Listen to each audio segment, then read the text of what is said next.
I mean, new shirt, but okay, anyways. First incident, Selarang Barracks. During the Japanese occupation, Changi Prison was a highly populated POW camp. And after it got a little too overpopulated, the Japanese decided to convert Selarang Barracks into a holding and housing area for those extra POWs. In 1942, 4 Australian POWs attempted an escape, but were subsequently recaptured by the Japanese. The Japanese responded to this insubordination by having all POWs on the Changi Peninsula to sign a no-escape pledge.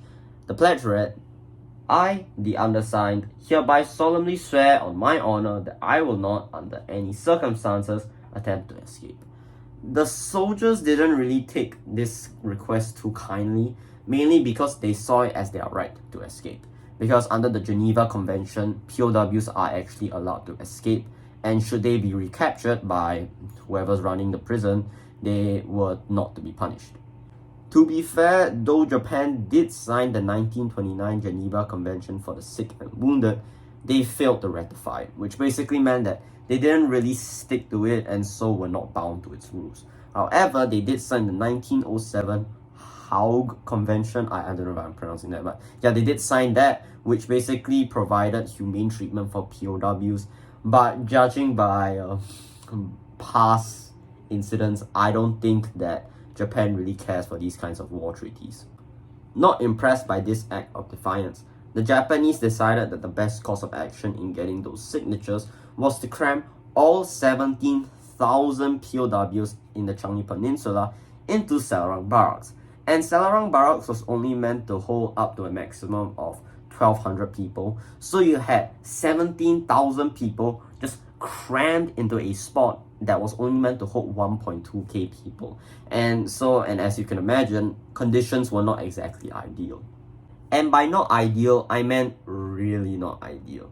Because of the overcrowding, most POWs were forced to set up tents in the main square of the barracks, and the Japanese had also cut the water supply to the toilets, meaning that most of the POWs that wanted to do their business had to dig their own toilets in the main square and do their business right there. And as if things couldn't get any worse, only one tap out of the whole camp had access to running water, and the Japanese permitted only half a liter of water for each POW for consumption, washing, and every other purpose. So every POW only had half a liter of water to help them get through the day.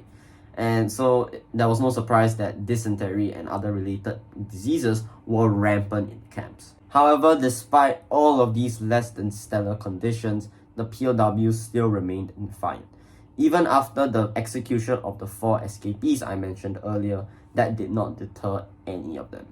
This went on for 6 whole days. So the POWs had to survive with these conditions for 6 full days, and the Japanese intensified their pressure. The Japanese threatened to cut off access to the water supply completely, halve rations, and to transport patients from hospitals into the barracks itself. And that was the main tipping point for the POWs, the utmost effort, like the transporting patients, because they didn't want any more people dying and suffering from the conditions that the camp already was in. So, on 5th September 1942, the Japanese got their signatures and all POWs were permitted to return back to their respective camps.